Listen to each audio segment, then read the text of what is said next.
من یک داستان بگم. ابو حنیفه رو میشناسید؟ در سن 10 سالگی ابو حنیفه خواب دید. امام اعظم رحمت الله علیه در سن 10 سالگی خواب دید که قبر پیامبر رو داره نبش میکنه. از خواب پرید که خیس عرق بچه 10 ساله. دوید به طرف مادرش، گفت مادر کابوس دیدی؟ خواب وحشتناکی دیدی؟ خیس عرق شدی؟ خودش انداخت به آغوش مادر، گفت مادر خواب دیدم که قبر پیامبر رو نبش میکنم. دست فرزندش گرفت برد پیش معلمش، گفت جناب شیخ پسرم خواب دیده که قبر پیامبر رو نبش میکنه، منم احساس وحشت میکنم، تعبیر این خواب چیه؟ گفت خواهرم آرام بگیر، این خواب نوید بخشه. گفت این پسر 10 ساله تو کل وجودش عشق و علاقه و محبت و عشق و علاقه به رسول خدا صلی الله علیه و سلم کل وجودش رو در بر گرفته. این قبر رو نبش میکرده، قبر پیامبر در جستجوی میراث پیامبر بوده، فکر میکرده که میراث پیامبر تو قبر پیامبره. مادر آرام گرفت، گفت تعبیرش همینه. گفت بله، این بچه تو کل وجودش مالال مال از محبت خدا و رسول خداست و در جستجوی میراث پیامبره. آیا ابو حنیفه میراثبر پیامبر شد رحمت الله علیه یا نشد؟ امروز در دنیا 500 میلیون از فقه او پیروی میکنن. یکی از افتخارات جامعه اسلامی و انسانی است. شاگردای بزرگواری تربیت کرد. پدرشو بشنویم که بوده. دکتر عمر عبدالکافی در کتاب آثار طاعت می نویسد که جوانی در کوچه های کوفه سرگردان بود، قدم میزد، از کنار دیوار باغی رد میشد، دید که خوشه درختی خم شده تو کوچه، چند دانه از میوه اون افتاده روی زمین. این جوان رسید میوه رو از روی خاک بلند کرد، خورد. وقتی تو شکمش قرار گرفت احساس کرد که شاید صاحبش راضی نباشد. در به در دنبال صاحب باغ گشت و پیدا کرد. گفت برادر این باغ و بستان مال توست؟ گفت بله. گفت 2 دونه از این میوه ها، نه از این که از درختت بگیرم یا رو دیوار بروم از اون خوشه درختت بگیرم. روی خاک افتاده بود، خوردم، اما بعد از این که خوردم گفتم شاید صاحبش راضی نباشد. صاحب باغ یه لحظه فکر کرد،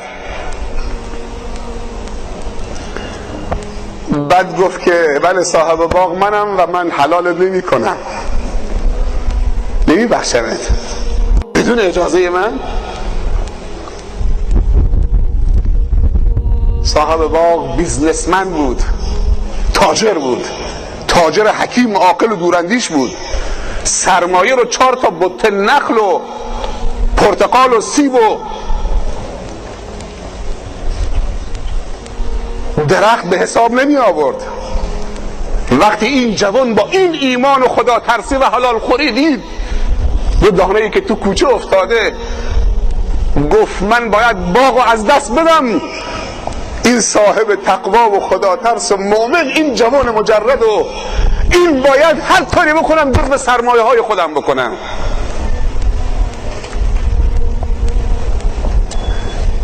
گفت برادر حلالم کن، من معذبم، پریشانم. هرچی بیشتر التماس میکرد اون سخت‌تر میگرفت. گفت چقدر بها دارد؟ من پول ندارم، کارگری میکنم.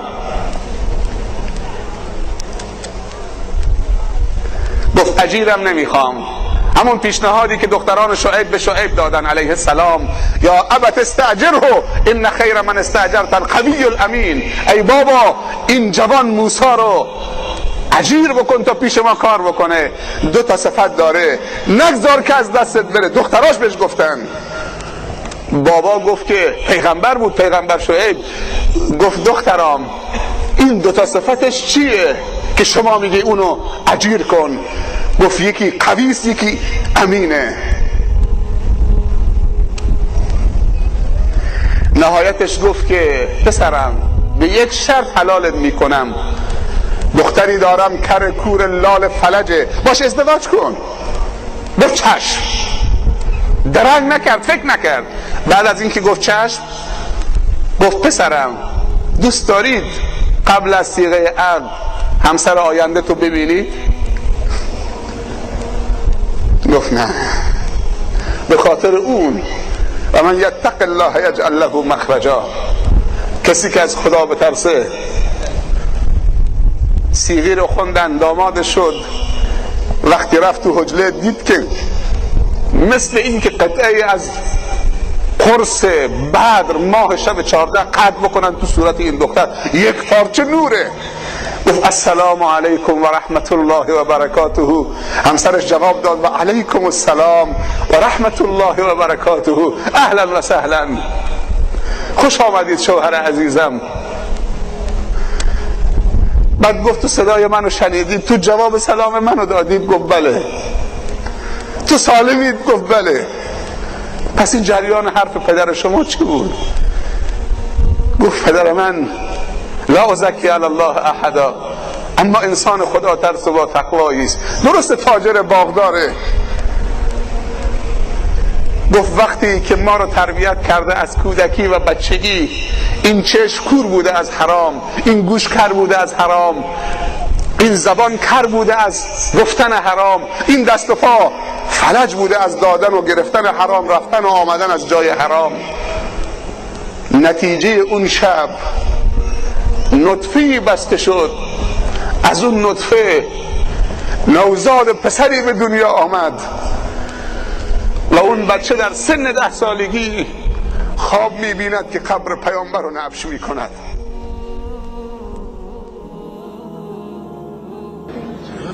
امام ابو حنیفه رحمت الله علیه در مسجد پیامبر صلی الله علیه وسلم نشسته بود، پاش درد می‌کرد، پاشو دراز کرده بود. شخصی متظاهر به علم وارد شد. بعد امام با وجودی که پاش درد می‌گرفت پاشو جمع کرد به خاطر این شخصی که ظاهرش ظاهر یک عالم هست. بعد نشست جلو امام، گفت که سوال دارم. گفت بفرما. گفت متى یفطر الصائم، روزدار کی افطار میکند؟ گفت اذا غربت الشمس، اگر آفتاب غروب کرد.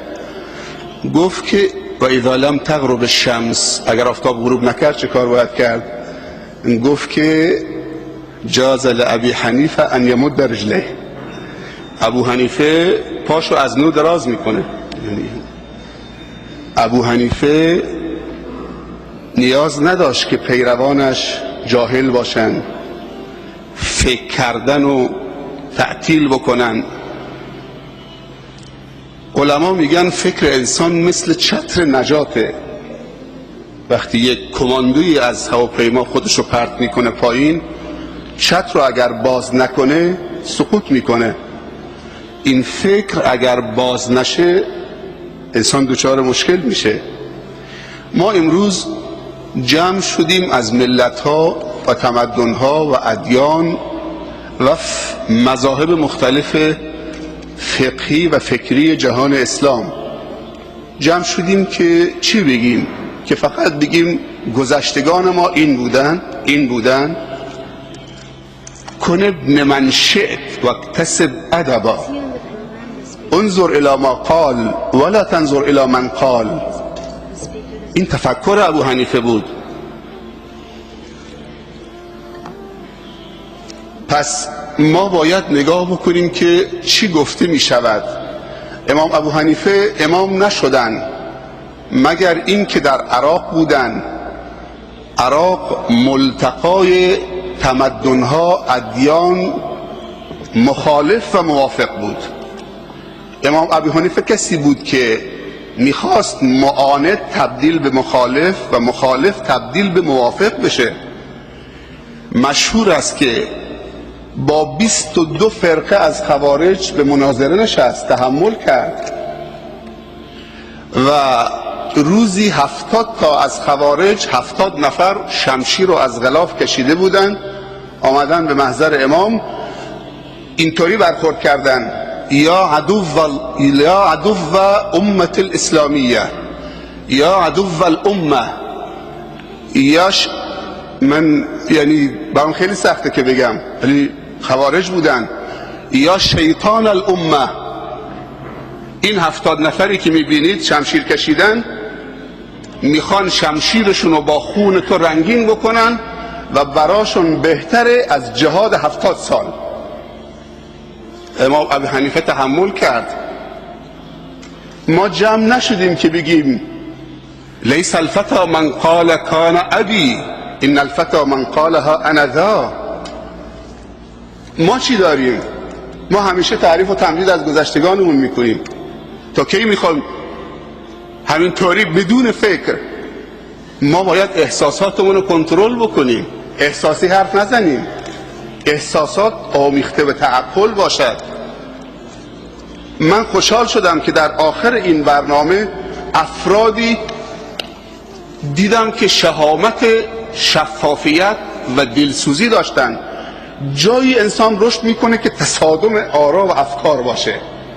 اگر یک فرهنگی باشه، یک نواختی باشه، انسان رشد نمیکنه.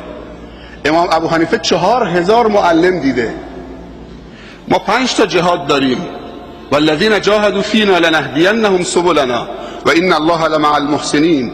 جهاد مالی، جهاد تعلیمی، جهاد تبلیغی، جهاد سیاسی، جهاد نظامی. همه اینها تفکر ابی حنیفه بود. پس ما باید مجال بدهیم تا جوانای ما رشد بکنن. تعریف و تمجید جای خودش. اینجا جمع نشدیم که جشن سالگرد ابو حنیفه بگیریم و ما تبدیل به ابو حنیفه نشویم. نسل آینده ما، من فکر میکنم بلکه یقین میدانم که هدف پرزیدنت این بوده که این سمینار رو برگزار کنن که نسل آینده الهام بگیرن. علو همت امام ابی حنیفه، فرهنگ گفتگوی ابو حنیفه، سعه صدر ابو حنیفه. اون 70 تا خوارج وقتی که با امام نشستن حرف امام رو گوش دادن، شمشیراشون رو گذاشتن تو خلاف، تسلیم شدن و از آراشون برگشتن. معاند، مخالف، موافق شد و دوست شد. امروز پیروان مذاهب، ما هنوز بین خود مذاهب اسلامی نتونستیم به نتیجه برسیم. میخوایم با ادیان دیگر گفتگو بکنیم. ما باید مشکل خودمون رو حل بکنیم، وگرنه نمیتونیم حرفی برای دیگران داشته باشیم. آقای خردی معذرتاً. و آخر دعوانا الحمدلله رب العالمین.